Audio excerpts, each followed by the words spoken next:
Hello, Peoria Heights. We're back with another episode of Tower Talk. It's January. It's a little cold outside, but our guests today are here inside the cozy and warm confines of W.E. Sullivan's Irish Pub and Fair.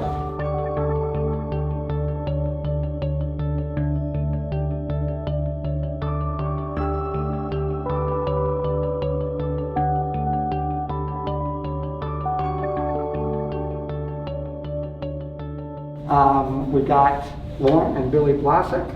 We're really happy to have both of you. Welcome to you both. Thank you for having us. We're smiling under these masks right now. We're opening. That's right. We shaved for nothing. Yeah. So we might as well jump right in here, okay? So it's no secret that 2020 was not exactly kind to restaurants and bars with a once in a century pandemic. So, but here we are in 2021, and just this week, yesterday in fact, you reopened your business here after having shut down a couple of times over the last year. So I know you're just a day or two in, but how's it going so far? You knocked the rust off yesterday a little bit? Yeah, I think working out some of the kinks was good yesterday. It was steady but not overly busy, which it was nice to get kind of everybody back in the routine and the kitchen back on track and kind of getting the mindset again. So that was nice. Good. Yeah, it's been great seeing the friendly faces that we're used to seeing. These bar stools have been begging for people to sit in them. And I bet people missed that. Right? Oh, they did. We missed them. It's especially like we missed the staff is like family to us, and so we had a few times where we got together just to keep everybody in touch during the holidays, but not overdid it. But it's just seeing people, all the people that come in all the time, we feel they're like family to us. We're opening our home to everybody all the time. So were you able to bring everybody back? I mean, some employees were gone for a while. Most of the staff definitely came back. Some of them had to get other jobs, obviously, during the time, which was totally understandable. But they still, they're still family, they're still friends, and they still come in and support. But yeah, everybody else came back though, so it's nice. But that's kind of the community we've built. We have a lot of people that have worked for us basically since we've opened. Yeah, loyal following, loyal staff. Yeah, I think two kind of go hand in hand. Absolutely. So. Yeah, for sure. Yeah. And we were able to hire a couple new people, so that was nice too, and get some new blood in here, show them our family, and get them in the mix. Yep. Yeah, good. So when you first opened this place in 2016, not even 5 years ago, right? Did you ever in a million years think you'd face a year like this last one?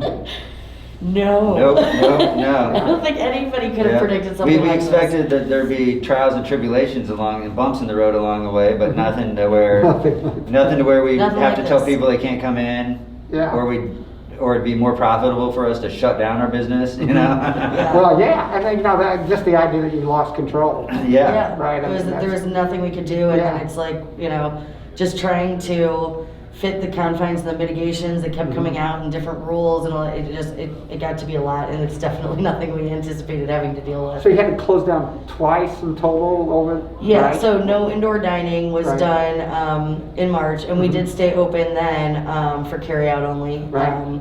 And that was fine then because we didn't think it was going to be a long shutdown. Yeah. Everyone kind of predicted it would have been, by summer we'll be good, and then it didn't happen, and so we were good with outdoor dining. We were really busy during that time, and that was fine. That was good. Pretty weather dependent. We were down, but it wasn't. Exactly, We were down, but it was just we weren't down to where we weren't making money. Yeah. We're not built to be a drive-through, and the first shutdown where we weren't allowed to have anyone allowed us to give a baseline on where everything was at, and then make a decision. For the second time. We were like, no. And we were smart about it. We thought, well, if something does happen, we want to be able to save for it. So we tried to put $1,000 a week away, so that if we did have to shut down, we would be able to financially kind of take that. Well, good to hear. That was smart. So, yeah, that was kind of a nice luxury to have. Yeah.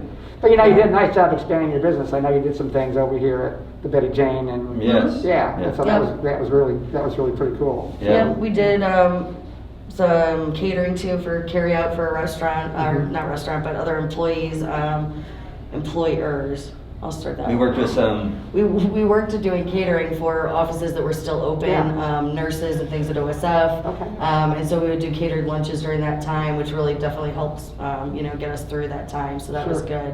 Sure. So I think we're looking to expand on some of that. So we worked with some outside companies that wanted to remain anonymous and donate meals to first responders and stuff like that. So we were able to do that for them, and it was just something that they wanted to give back, and we were able to help them out with some reasonably priced so that we all made a little bit of money, but we were also able to help give back too. Mhm. So now that you're back open, I mean, does it sort of feel like you're starting all over with a brand new business? I mean, you were closed the last 2 months, basically, right?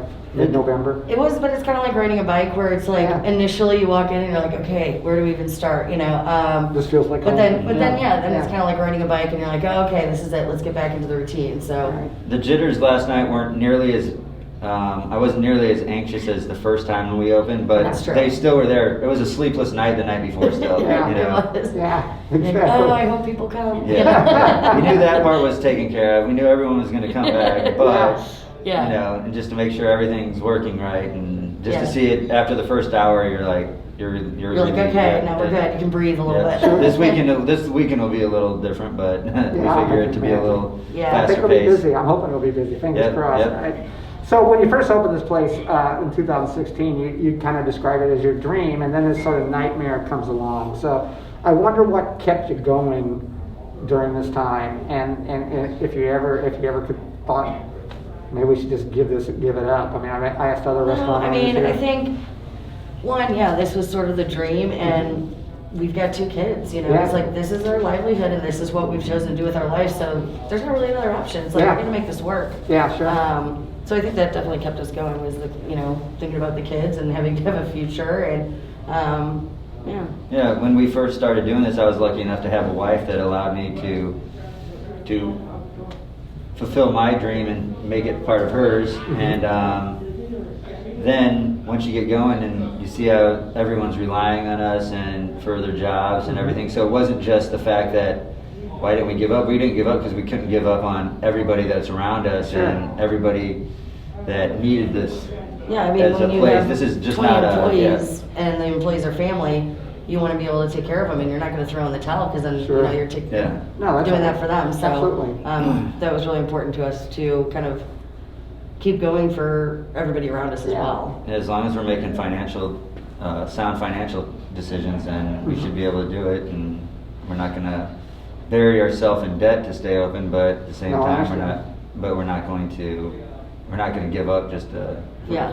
Yeah, it was never a giving up fact when we shut down. We knew we were planning on being reopened. Yeah. Yeah. That was always in the cards. So were you able to take advantage of some of the government programs? I know the Heights ran a couple of the grant programs, and The Heights? I applied for the PPP loan. I don't know, maybe you did too. Yeah, we were able to, the federal government has been great with funds. The Heights, it was nice. The funds that they were able to procure from the state were nice because everything that we've applied for from the state side, we've been denied. Mhm. So Yeah. it's been very, Illinois has not been gracious they've to us. not been great to us at all, and it's been very upsetting about how that's happened, especially since we know the way that we've been running our business. We've been running it by following it to the T, all the letters, everything that they've been doing, and we've gotten all we've gotten is return emails that said, "Sorry, we don't have any money for you. Right. Yeah. Good luck with your business." Right. Yeah. And So you that can't was be tough. open right now. Yeah. Yeah. Yeah. So we did not get any of the grants, and that was really So, upsetting. Because We're hoping that there's still a chance that they come around and do some more, add some more funds to that, and we're keeping our fingers crossed because I mean, like I said, we've tried to put out a good karma and do everything the right way, and so Yeah. hopefully that's going to come back to us in the end. And we're still crossing our fingers, but we're not holding our breath. Right. Yeah, right. I blame you. So when you decided to temporarily go dark a couple months ago, you talked about retooling your business model. So as a customer, what's different? What would I notice there? I don't know that customers necessarily will notice. It was more back of the house stuff, kind of Yeah. getting organized, and a lot of it like getting our kitchen in line, making sure that our profit margins were correct, Yeah. and getting all of that in line. So I don't know necessarily that I think customers would notice, but I mean, The changes that we made were so that customers would have a harder time noticing any Yeah. differences it was of more being to there. increase Yeah. the experience that they were having as well, and kind of different ways to train the staff out front as well, so that the customer has a better experience. Yeah, you didn't want to change too Well- much because people liked it the way it was. Yeah, right? And with, so, they're yeah. comfortable here. So. And with to-go stuff, we had to also make sure that the people that were here we were trying to get them served Mhm. in a timely manner without disrupting, because they took the time to come out, they took the risk to come out to be here. Sure. And then with some of the the to-go stuff To- through kind of a yeah, a the wrench in pickup that. isn't bad. It's when you're dealing Third-party with the deliveries. third-party delivery systems that just charge you 30% of your overall cost. Doesn't make it worth it. So a lot of times on busy nights we would just cancel the third-party deliveries and take care of the people that were here Sure. and stuff like that. Okay. So And I third, think that, yep. yeah, made it better for us. I do wanna- Especially smoother for the kitchen. Sure. I do want to move to something a little more positive, but just I want to talk a little bit about your history here and, tell me how you got into the bar business. Obviously, I think it's part of your a real lineage here because you have two famous uncles, Mike and Pat Sullivan. Yet, it's sort of like the Tonys are to baseball, or bars in the blood of the Sullivan family. So. And how old are your two kids? Are they going to take over someday? I tell you, our son's a pretty good cook already. And, I could see him one day deciding to get the kitchen here, so that would be kind of fun. But yeah, so he's 12 now, and he's been cooking dinner and baking and stuff like that probably since he was 7 or 8. That's pretty cool. So yeah. Our daughter's more of a free spirit. I see her more on the stage in the future, probably. Well, maybe you can set up the stage. Yeah. That's true. Sing for the Yeah. crowd. For sure. But I do think it's definitely in Billy's blood. It's what he was raised around, and we met at a restaurant, Yep. so it was kind of like our thing to do. Yeah. But yeah, I definitely think it's in the Sullivan blood. Yeah. I grew up in sitting in Sully's bars during the day when my mom was waiting tables for lunches, Oh, sure. and so I remember being those. When I turned 21, Sully gave me a call and told me to come home from college that summer because he wanted to train me the right way behind a bar and train me on how to run his bars and stuff like that. And Did you work at the one just up the street here? I was actually downtown when it was ZZ Pops. Sure. When I was younger, it was the Sully's Beach Pub. I remember Yeah, that. yeah. And then I remember the Sully's in the Heights Mm-hmm. when that was under construction and everything like that. And I just remember seeing that whole parking lot. I've never seen that parking lot so full of cars. Yeah. And driving by once you got older, like, how did everyone fit in that place? He was really genius Yeah. at bar design. Yes, he was. Just had a knack for making it. He did. a place where He you had an really eye felt for it, and comfortable. Yeah. And that's kind of nice now is that, his first place was down the street kind of Yeah. in that little Trusker's area. And then the last place he had was up the street, which is now Public House. Yeah. And so us being kind of right in the middle, Yeah. it just kind of worked out perfectly. I still miss F. So- Scott's. Remember? Yeah, oh yeah, no, I hope, yep. F. Scott's. I helped Best. open that, yeah, that was great. And then- That's the first time I came to Peoria. He took me to F. Scott's for dinner, and I was pretty sold. Where'd you grow up? I'm from St. Louis Oh, originally, you so are, my okay. whole family's still Yeah, there. Okay, Yeah. no Cardinals. Yeah. That's what I said. I'm like, at least he's a Cardinals fan. I don't think we would have lasted if he was a Cubs fan. Yeah, I'm a diehard. I love the Cardinals. Yeah. So why did you choose Peoria Heights? I mean. I think it's a definitely- no-brainer. It's a great Yeah. community. There was I drove by here on the way to work when I was working for my Uncle Pat Sullivan and John Hunt down there. Those 13 years were Mhm. invaluable experience about running a business. Mhm. They taught me a lot when I was down there, but I drove by one day and there was a close sign on this, and I, for some reason, stopped my car and started making phone calls, and I couldn't get it out of my head. I came back that And you night. did, I don't so- think I shut up about it for the first Yeah. 3 days, and finally And- she's like, Well, it was one of those things where I said, okay, you're turning 40. Mhm. If this is what you want to do, then let's do it. Yeah. And he couldn't stop Now's thinking the about it. time. And I Yeah. said, all right, let's jump in. So yeah. Then Lauren and her family made the dream possible, so Yeah. it was really Okay. good. And had the business grown from year to year to year? Oh, absolutely. Pre-COVID, were you doing? Oh my God, Oh, pre-COVID, yeah. I mean, things yeah. were rocking and rolling. Okay. It was Yeah. great. Yep. And then Yeah. COVID happened and it shut us down the day before St. Patrick's Day. And it was just, it was like a Yeah. train coming to a halt. And it was like, Yeah. holy So- crap, what do we do? So the adjustment on that was pretty tough. Yep. So what's the best thing about running a bar, and conversely, what's the hardest thing? The hardest is obviously working together. Yeah. When, Yeah. That's when you're no-brainer. working together 24/7 and then you go home and you take care of the kids together and Yeah. that's tough. Okay. So that's definitely, I'd say, the hardest part.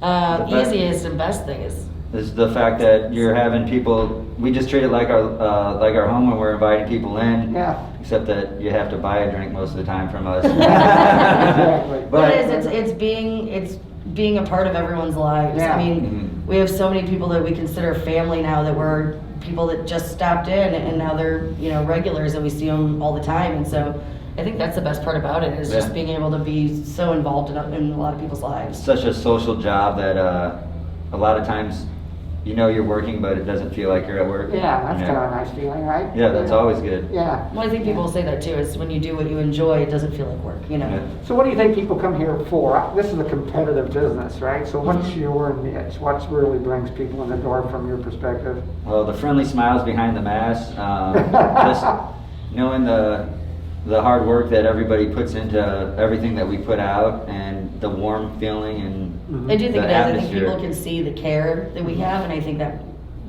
you're, you know, Yep.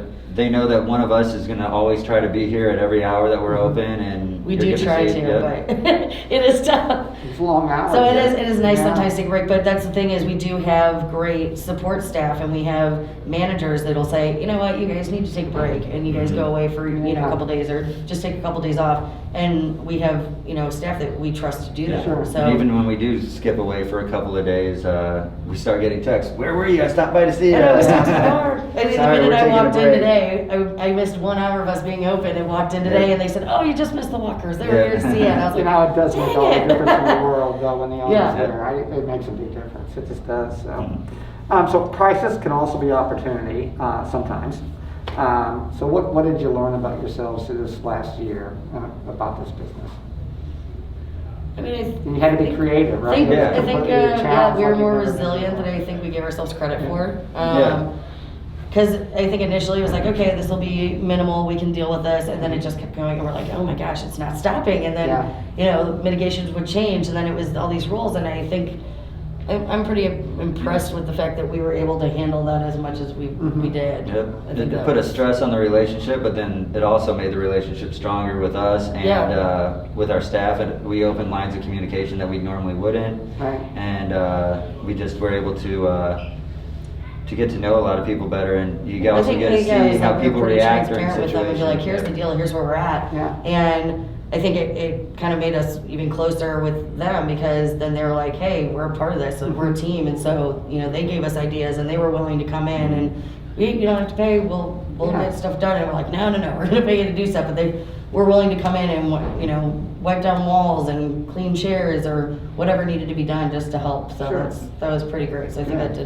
that was Yep. definitely an upside, was growing those For sure. relationships with the staff, for sure. Mhm. So optimistic about the future and what's to come. We were discussing earlier, it does feel like there's a light at the end of the tunnel. Light at the end Yeah. of the tunnel. I'm looking forward to the summer. Yeah. I think spring's going to still be kind of is up in the air, but I think the light at the end of the tunnel is this summer, and I think it's going to be back to normal and Hopefully everything. back to normal, Yep. but I'm excited to Just do outdoor get- dining again Yep. and have people on the streets, and that's one of the best things about being in the Heights, is that the walkability of it. People can stop and grab a dessert and go down the street and, you know, go see board games at Dan's shop, and then, you know, maybe stop up and have something to eat at Sullivan, and then come back here for a drink later. You Yeah. know? I mean, it's a walkability community thing, and I think that It's got a late nice spring vibe. and summer, Yeah. it's going to be great. I think that's definitely one of the things that drew us to this area, and I Yeah. think that's what I'm looking forward to most, is like Yeah. coming back and people being able to do that and be social and get out. Sure. So fingers crossed. Yeah. That about wraps things up for us at Tower Talk today. It's winter, but the days are getting longer. Things are looking up, and as we said, we see a light at the end of the tunnel here. So stop on by here at the cozy confines of W.E. Sullivan's. I think you'll really love it. I don't think you'll be sorry you came. Sullivan's is here at 4538 North Prospect. Again, you'll be glad to stop by. Until next time.